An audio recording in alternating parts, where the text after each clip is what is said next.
All right, here we are. We're all here together. So you don't know me, I'm Kim, and I host these Essential Emotions classes every Monday, 9:30 p.m. Pacific time and 12:30 p.m. Eastern time.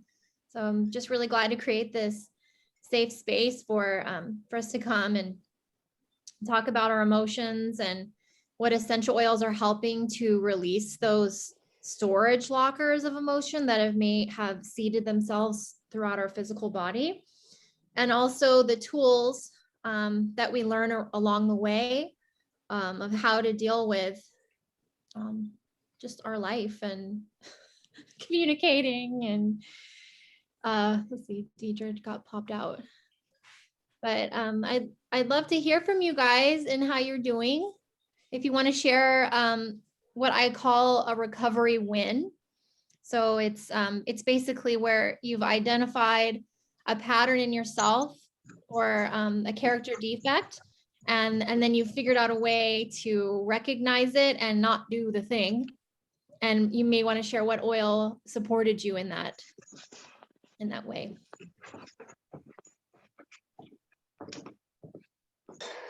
I can share first if you guys want.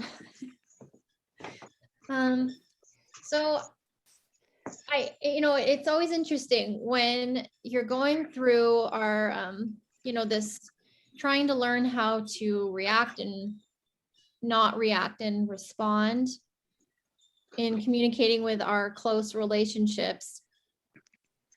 So my main goal in learning all this is, obviously feel better myself, but how do I not pass down these hurts and pains and bad habits to my kids so that they don't have to go through what I've gone through. I want to break this genealogical pattern so that, it doesn't take them until they're 35 to be or learn how to figure stuff out, and not blame other people and not blame themselves and truly love themselves and be able to connect to God, to their higher power, and feel that they're a child of God and they're loved and they're enough without having to get caught up in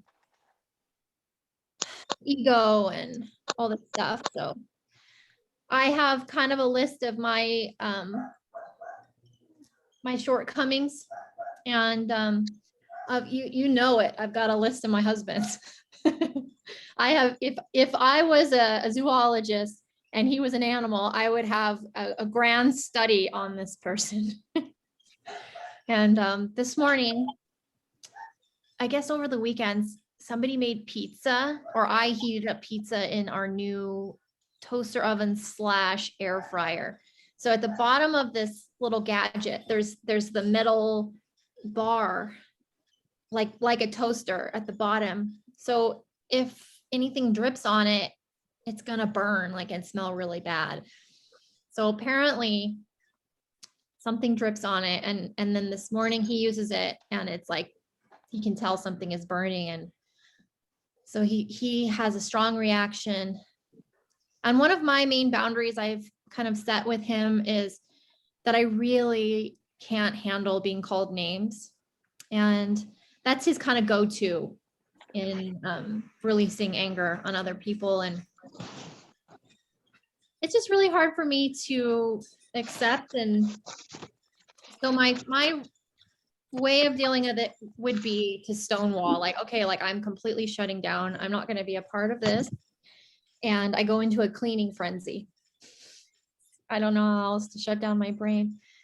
So, it's very painful. It's painful to have your partner treat you poorly and have, basically what it would be is verbal abuse. So I'm trying to look at it, and I have my own journey and he has his own journey, and it's the way that he was raised. His family called him names, just like when you tell your kids, the bullies at school, it's because they're being bullied at home, and that's what they've been taught.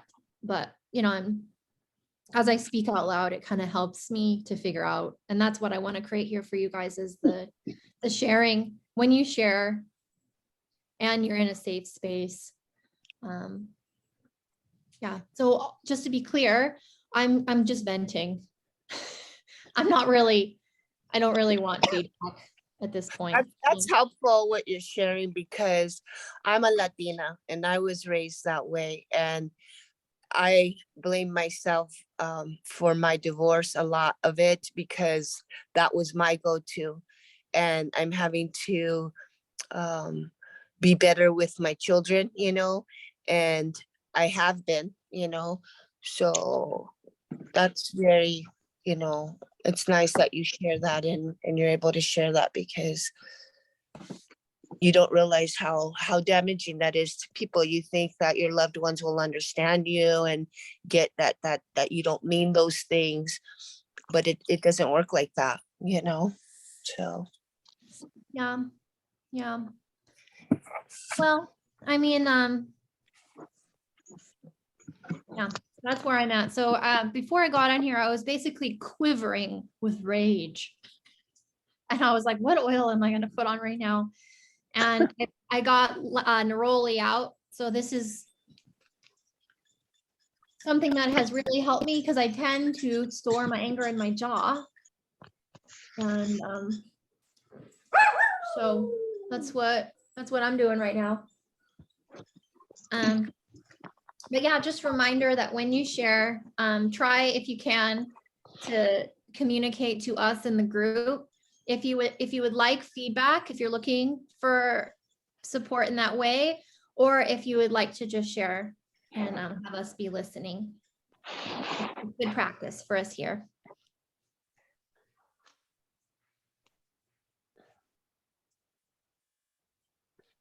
Thank you for sharing, Kim. Yeah. And Carolina. Yeah. I think it's brave. I think it's brave to be vulnerable. Okay, whoops, that's feedback, but I'm just sharing. That's fine. I've been using Claricalm because I'm not on hormones, and I feel like it's helping me stay calm and control my emotions a lot better. So I've been carrying that in the car, the roller ball. And when I get in the car, I just roll it on. I don't wait to feel angry or feel anything. I just try to make it a habit of putting it on, and then I get lots of compliments. You smell good. So if anybody's having things like that with hormones and stuff, I've noticed the difference with the Claricalm. So what's the difference you feel in just calmer, just calmer. I don't seem to have hot flashes as much. I get hot flashes. Actually, my hot flashes are weird, because when I get nervous or feeling anxiety, it like triggers them. And so, but yeah, so like right now I'm starting to get a little bit hot. But yeah. So. And you can always give me feedback. I don't care. I love feedback. So anybody ever want to give me feedback, the door's always open. So. Well, I want you to get in the habit, though, of when you communicate, because there will be times where you won't appreciate it. And because we're in a safe space here, but when you're out practicing with family members, if you say, I just need you to listen right now, then the person isn't going to be thinking in their head the entire time you're talking about a solution to share with you next. That's good advice, because I did go through that with my family when I was having some real emotional things happening, and they think that sometimes just positive thinking or positive words kind of fixes everything, and it doesn't work like that. Like they will tell me, stop living in the past or things like that, and you're just trying to get an emotion out so that you can look at it, and what part of it is mine and what part of it is not me, So that is good advice. Thank you. You're welcome. Yeah. And another thing, would you like to hear another tool before I share it? Yes. Is that when you go to share with someone, I've had this told to me many times, then the frustration that comes with it is, I had a friend come over the weekend, and she's going through a separation with her husband. And she flew in to stay with her mom for her grandpa's 90th birthday party. So her mom is also going through an impending separation. So she kind of shared with her mom, I really don't have any more space to work through your stuff right now. Like, let's just like be here together. I can't, I don't have the emotional capacity for more. And her mom, she wants to tell her daughter, but the daughter doesn't want to hear it. But it's also a boundary. So I try, and I learned this in codependency recovery, that when you want to have time for someone to listen to you, if you can ask beforehand, hey, do you have some emotional space to listen to me right now? And then it clears it up. Like, the person might be like, yeah, I do. Or they might be like, you know what, you're right, I don't. You know, it's a hard, like, people that are very close to me, these are the hardest relationships to put these boundaries and put these very clear, you're asking for, you know, like, it took me about a year to be able to even think about doing this with people close to me. So that's part of a tool to make sure that when you want to have someone listen, do you have emotional space to listen to me right now? And I don't want any feedback. I just want you to listen. I like that. I know, right? Yeah. So I was gonna, do you want me to read you what it says in the book about Clarycalm? Yes, please. Since you don't have the book, you could put it on your phone, you know, and then you'd have it instantly, the app. Okay. So just look up essential emotions, and it's kind of a green, purpley tie-dye drop of oil. And then you'd have instant access to the book. What's it called again? I'm sorry. Essential emotions. Essential emotions. Okay. Great. So Clarycalm is vulnerability. Clarycalm encourages warmth in relationships, stabilizes physical and emotional imbalances, and fosters emotional intimacy. It is a perfect blend for supporting pregnancy and child delivery, as it strengthens the mother-child bond. This blend assists women in accepting their maternal instincts and nurturing qualities. Clarycalm assists relationships by teaching individuals to be emotionally open and vulnerable. It eases the fear of rejection and encourages individuals to receive true warmth and love in their relationship. It also encourages feelings of empathy for others by reminding them to stay receptive to the thoughts, feelings, and needs of other people. This blend works as a powerful emotional stabilizer, especially during menstruation or menopause. It releases emotional tension within the reproductive organs and helps relieve the expectations of suffering and dread related to the monthly cycle.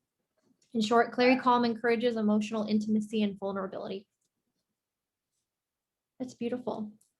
I love that because it hits it right on the nail right on the head. I've been having these weird dreams, and it is about facing my fears. And and there's sometimes there's like arguing and things like that in my dreams, so I know that's happening in my awakened life. So that's good. It's kind of funny how you're drawn to the emotions intuitively like that. And I've always said we're kind of like the animals, like an animal in nature. When it's not feeling well, it'll know what plant to eat. So when you're open to the oils, I think your inner self or your intuition will draw you to those things. And I do it that way with clients too, but it's kind of been dulled. The senses have been dulled because of my own things that I've been going through. So I feel like I'm getting better now that I'm using the Clarycalm too, that way. So thank you. Yeah. But, a lot of people will put it on their third eye just because the pineal gland is right there. And that's part of our connection to God. I think that's why there's a lot of different religions that use this place as a, like, I think in India, and Jeannie could say that in India, you have the dot when you're married, right?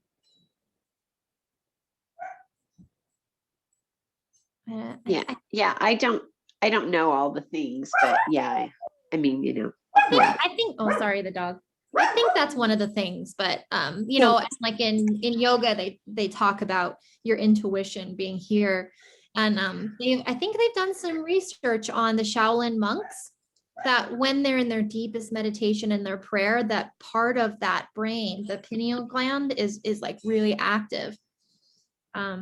It's part of like that weird conspiracy theory thing too, because radiation and cell phones and TV, like stuff like that, it actually calcifies the pineal gland. So it's like almost like this like worldwide, I don't know, thing to make people disconnected from God. Like, why is all this electronics being created? And then it calcifies your pineal gland, you know? I don't know. It's just, sorry, it's when I went down the rabbit hole a little bit.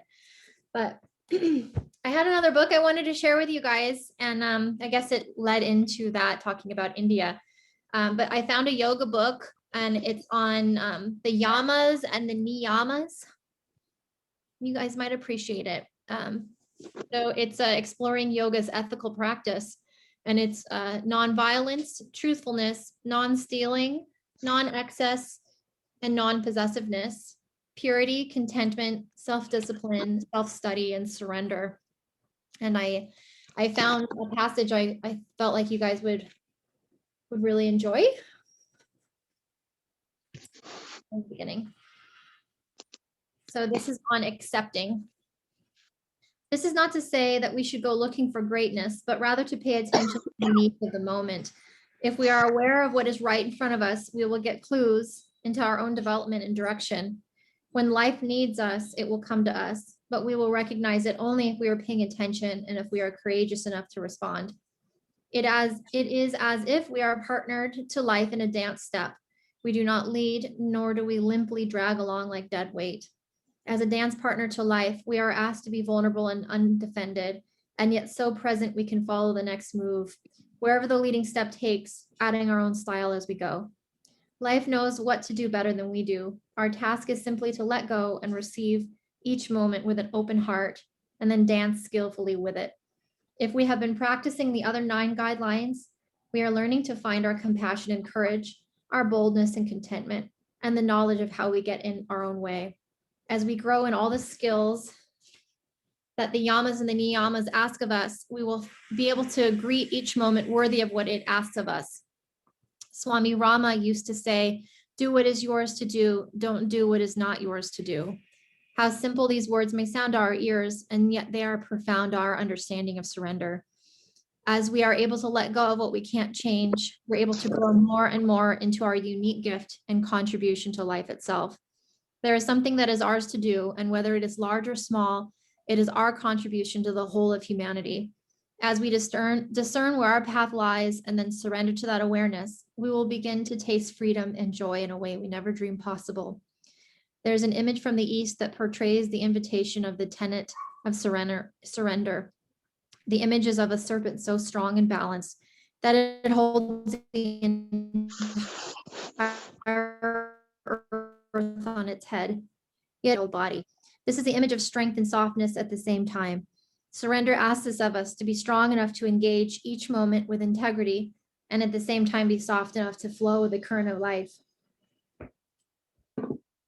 Well, it's interesting. I meant to actually open it to a different page, but there's a thing that happens sometimes when you accidentally open to a certain page and it's the right one, and my brain saw surrender, so I decided to read it anyways, even though it wasn't what I was wanting. And this morning, as I was feeling hurt, I thought, how will I protect myself? And I was thinking of hardening my heart a bit, and thinking of the being strong but soft is surrender is an interesting point of view. Any thoughts on that? Thank you for sharing, Kim. I think you're really strong because what I'm saying is when you're vulnerable like that, I think to me, it makes me want to be more strong too and be vulnerable like that. So thank you for sharing that. I don't have anything to say about surrender. I've been working on it for a long time. Yeah. This every time I find myself, well, more recently, and having friends like Jeannie in my life, and being really connected to God's spirituality, my own personal spirituality. I'm just reminded that I have to pray. This is too big for me. I need your help, God. You know, and it makes me want to cry because it is surrendering. It's surrendering. You know. Oh, I did want to share very interesting to you guys. So I've been in 12-step programs for the past couple years. And then the website I use is intherooms.com. And there's every kind of 12-step program you can think of. And there's one that I've been avoiding because I just felt like it would be too heavy for me. And it's Chronic Pain Anonymous. I thought that if I went in, in the times that I've had a lot of pain in my body, that it would be too hard for me to listen to other people's story of pain. I didn't understand what it was going to be like. But the other day I popped in just to listen. Game changer, freaking game changer. So in their guidelines, you're not allowed to talk about what's wrong with you or anything. And they were sharing the things that have happened to these people, no matter their illness or diagnosis. They go in there to surrender their pain. And they were talking about recognizing strong emotion triggering higher levels of pain. I'm like, that's literally what I deal with. Strong emotion, and it totally causes me more physical pain.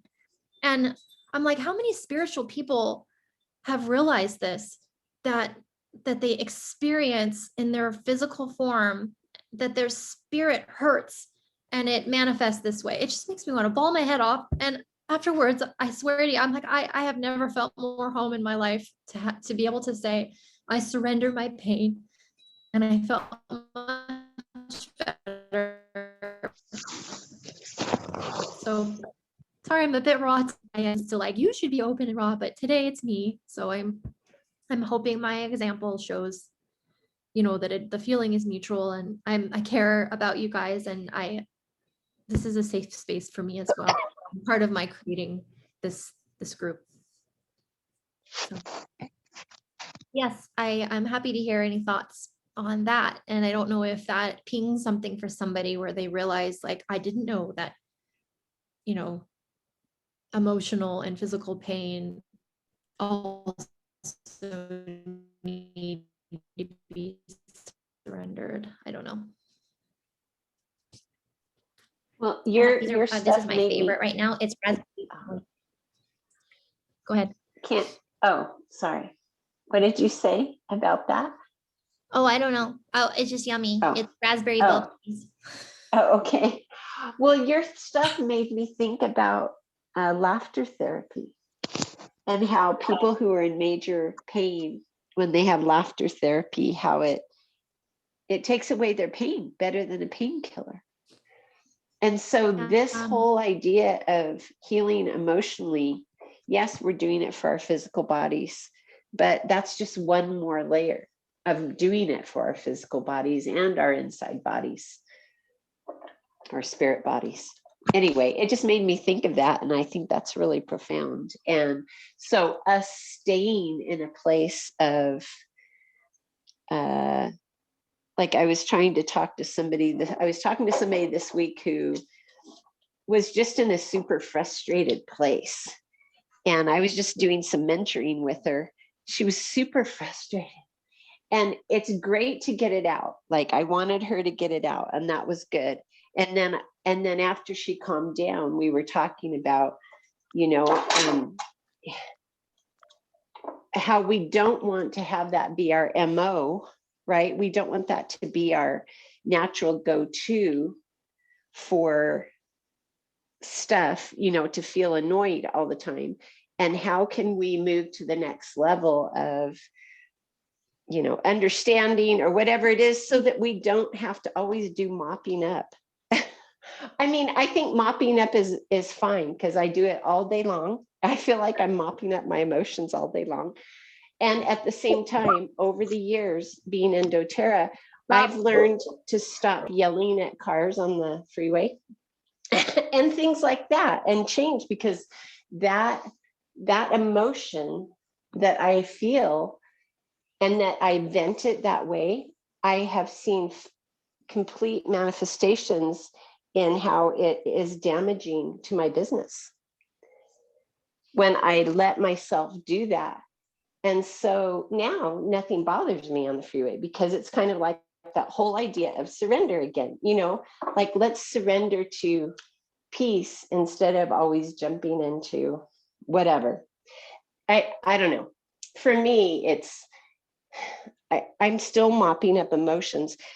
And at the same time, I'm striving to learn how to get to the next level so that those things don't bother me too. Right? So that I don't have to always keep mopping up, even though anyway, I don't know I was just saying the thing about laughing, but it made me think about how I want to do the good things to help, release the trauma or whatever I've been through. And at the same time, I want to do like what you read about surrendering, so I don't have to fight against those things all the time. Anyway, lots of rambling there. Oh, I mean, it's a way of getting it out, right? Yeah. Getting your point across. Yes, it is. And I noticed this a lot in the meetings I attend online. People will say at the end of their share, "Oh, well, I'm rambling now." And now that you just said that, it made me realize we're practicing on what comes out of our mouth. Like the first time you say something, it's not going to sound perfect. So Yeah. we're practicing and communicating. It's okay to ramble because it's practice.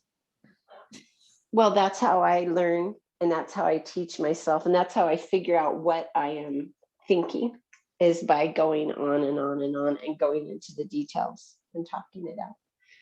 And I just want to say something, because I just listened to a book about this kind of thing.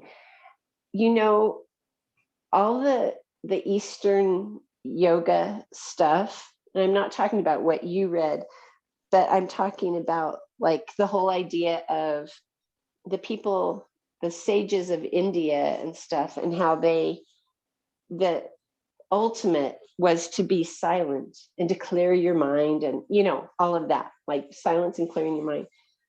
But that is not what the Bible teaches. What the Bible teaches is that God used words to create. And so I just want to celebrate that you are doing this, because you're giving us an opportunity to talk. And I don't think I could work through all my stuff being in silence. I use prayer and things like this where I have a safe space. So thank you for creating this. Yeah. Like we have to take the learnings we have from all the places, but they still have to fit our belief system. Yes. And I wouldn't be able to do it in silence. I mean, I definitely would have to be like in a temple by myself or on a hillside, like they're doing it in a very quiet place, not where like you actually still have to function. Yes, right. Who else can do that? Who can really do that, right? And I think for me, words is more powerful. It's what God used to create. So this is what I'm using to create my life too. Yeah. So I wish I had a picture of it. It's really funny. It shows a picture of a beautiful, like 1800s, like mahogany carved stairwell, like, like the kind like in Titanic, like where they'd come down for dinner in this fancy dress kind of thing. And it says what I wanted to say in my head, and then it shows what actually came out of my mouth. And it's this like ugly banister with like a horse taped on it with duct tape. It's like we always have like what's in our head sounds so much better. So it is great that we're here. We can try to make our word more eloquent to make more sense and have less emotional charge. I do notice when there's a post I reposted a while back, and it was a woman that was sharing what are the red flags. You know how they say, oh, that's a red flag, talking about other people's behavior, and basically like that's your sign that you need to back away. But these were the red flags that she discovered within herself. And she was talking about friendship. So she was saying, when I am with somebody and I notice in myself that my voice gets tight and I'm not breathing, I'm feeling like pressure up high, then that is a red flag from inside of her that says, oh, I guess I'm not trusting this person. Mm. Or, so she went down the list. I'll have to find it and then I'll send it. But it was saying, Cool. what are the red flags within yourself that tell you, oh, well, maybe my boundaries around this person aren't as strong, or there's some lack of respect somewhere, or you know what I mean? So anyway, Shannon's here. That. How are you? I'm doing great. Before I started joining you ladies, I had a standing meeting from 12 to 1 every week, but I just haven't been going. But every now and then there's a topic that's kind of important for business. So I'm like, man, I have to be here for this one. But I said, okay, it's over. Let me see if they're still in here. Yeah, we're still here. Okay. We're talking about the tools that you use when the shit hits the fan. Oh, okay. Like there's times when our life is kind of a little bit easier, and we think, oh, I'm doing really well with my recovery tools, and then something happens, and then you're like, okay, this is an opportunity for me to kind of like, how am I going to use these tools I've been using? That's amazing. Something I was thinking about. Although talking and therapy is great, I was really trying to think of something else I can do when that happens. Because I noticed that talking it out with someone else, that makes me feel better. But sometimes I just feel people are like tuning me out. Like I was trying to find other things I can do. Of course, breathing, using my oils, but I kind of tend to just start talking and venting. And I want to do something different other than that. Something that I'm more in control of, where I don't need like another person to listen to me. Well, have you journaled? I used to journal all the time, and I don't know if I'm just impatient now, but the thought of writing all this stuff down, then I started like recording myself talking, and I don't, maybe I was just too impatient with all that. But I used to journal all the time, but it just doesn't seem to do it for me anymore. Not the same. Mm-hmm. Well, I didn't ask. Did you want feedback? Sorry. I was getting ready to say I would love feedback. Okay. Sorry, I jumped the gun. I am in California. I'm a fast-paced girl. So, is it what you're not wanting to talk it out with other people? It makes you feel less independent, or you don't want to keep talking to the same person? I love when I talk to my therapist about the things that, I love, but sometimes I meet with her every other week. So I find myself just angry. So no, I guess I just don't really want to talk about it. I mean, it helps me to talk through it, but I just feel like to the other person, they're like, I'm putting stuff on them. Like, I just don't like that. I think I would rather spend our time another way other than venting. Yeah. Well, I mean, have you joined In the Rooms yet? InTheRooms.com? No. That's a safe recovery space. and you basically get 3 to 5 minutes to vent. So I go to, there's a group called, I'll put it in the chat, in the rooms.com. And my favorite groups are Healthy Love. That's Thursdays. I think it might be kind of late for you because I think oh no, wait, it would be earlier for you. No, if it's earlier for me, it's later for you. Mhm. So I think it's 6 o'clock my time. So it would be like 9 o'clock your time. But Okay. it's called Healthy Love. And they do really great visual like meditation stuff and things for you to journal. And so like instead of going on and being like, hi, I'm an alcoholic, my name is Kim, you say, hi, my name is Kim, and I'm committed to healthy love. Okay. I use Coda, I use ACA, and of course I go to AA because I'm an alcoholic. I think those are the best ones.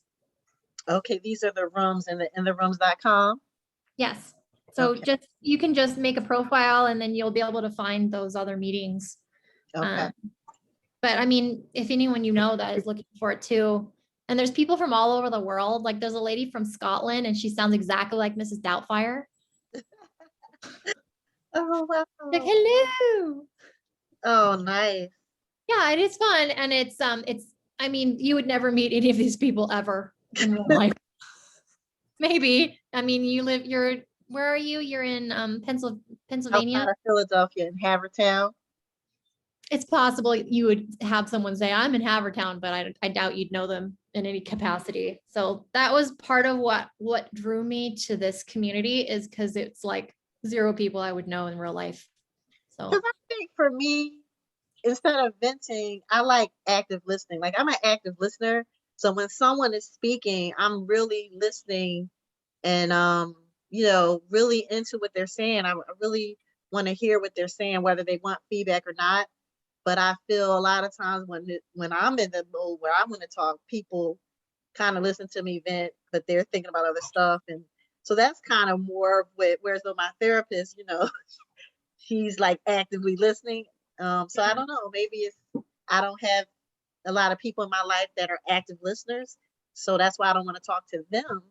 But on occasion, when I connect with someone that's more of an active listener like me, then talking with them, it seems like mutual beneficial. yeah, well, I think that you'll make friends there that are Awesome. active listeners. If you don't have people in your life like that, it's just, they're not a part of the new you moving forward. They're kind of a part of the old relationship stuff, So true. Well, thanks for that feedback. I'll definitely check it out. Yeah. They'll say that to the people actually. Maybe what Kim was sharing earlier about asking, people if they have time, then that it kind of tunes them in to Mhm. that you really want them to listen to you. I liked that little piece of advice that she offered. And then also when I get angry, because I'm the same way, like I'll go down my Rolodex and who can I call that I haven't leaned on too much, because you feel like, oh my gosh, that all they hear from me is just complain or sad and cry. And so I try to heal myself through dance. Like I'll put on dance music and all when I'm cleaning to try to raise my vibrations. And then a friend of mine not too long ago reminded me about frequencies. So if you go on YouTube, you can look up music with high frequencies that for healing. And so that kind of puts you kind of in a meditative state as well. So I don't know. Those are just a few little suggestions that maybe could be helpful if you don't feel Thank like talking you. or journaling. Mhm. Appreciate that. This is all good stuff. Thank you all. You're welcome. Yeah, I love it. Thank you for that. Yeah, my husband likes to do his homework in the kitchen. And a lot of the time I don't want him in the kitchen because I'm like, this is my time to be in the kitchen. Why don't you go somewhere else? So I'll put my earbuds in and I'll put on some meditation music. I'm like, I'm just gonna be in my own little bubble over here. So, but I didn't share the book, Shannon. This is the one that I was kind of referring to that you might like. Okay, yamas and niyamas. It's a little yoga book on ethical practice. And I'm really liking that I can kind of just open it maybe every once a day, and I can read a little story, and it tells you about nonviolence, truthfulness, non-stealing, non-excess, non-possessiveness, purity, contentment, self-discipline, self-study, and surrender. So it's just, a different point of view. I think that a lady in a yoga meeting, she had mentioned it, and it made me want to buy it on Amazon. And I'm like, I'm really glad I have this little book to help me out.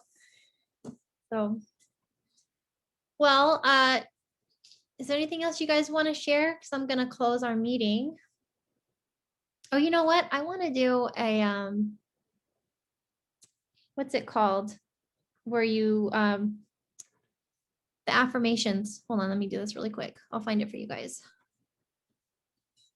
Because I know we used to do that, and I want to bring that back up. File, open file. Affirmations. Here we go. Open. Okay. I'll share my screen.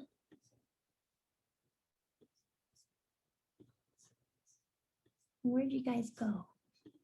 There you are. Okay. I have too many things open on my computer. Okay, there's this. Unable to connect. Huh, where did it go? Open file. Sorry, I'm not as amazing at computer and stuff. Okay. I guess it's wanting to keep creating that. Okay, never mind. Affirmations. Images.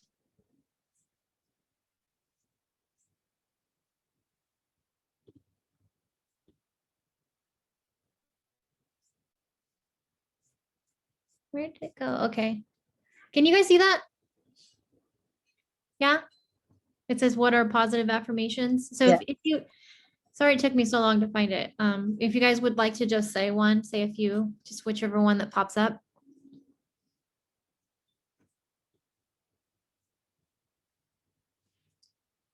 I am free.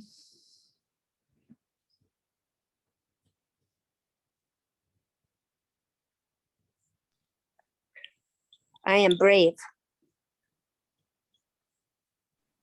I am worthy.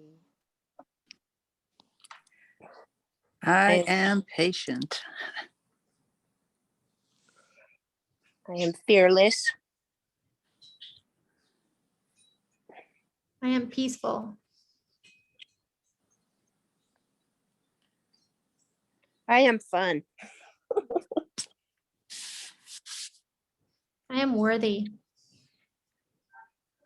I am abundant. I am strong. I am confident. I am enough.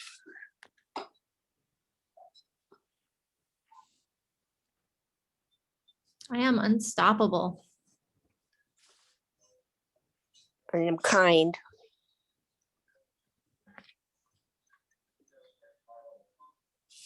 I am intelligent. I am safe. I am safe. I am joyful. This is a good one. I should save it, huh? Mhm. How do I save? Save image. files. I am beautiful. I love that one. Because beauty is inside, you know? Yeah. I am worthy.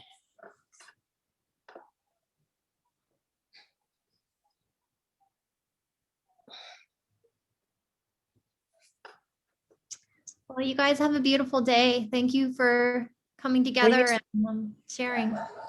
Will you send that to me a copy of that affirmation list? I love that. Yeah, I'll take a picture with my phone. And if you subscribe to my website, you'll get the recordings. I'm actually new to that today. The last 3 Also, a little suggestion that has helped me is when you write those affirmations on your mirrors, just leave them on your mirrors, write it all over the place. You know, I use a eraser, a magic like a marker that you can erase. That's a And the good kids idea. would laugh at me at first. They'd be like, "What is this?" And I would even leave them notes on their mirrors sometimes. I love you or whatever. So Like it. Well, you guys are amazing. Thanks for doing this. We'll see you next Monday. See you next Bye, Thank time. you, Kim. Kim. Thank you. Bye-bye. Bye, Thank everybody. you. Thank Bye. you. Everyone have a good week. Thanks.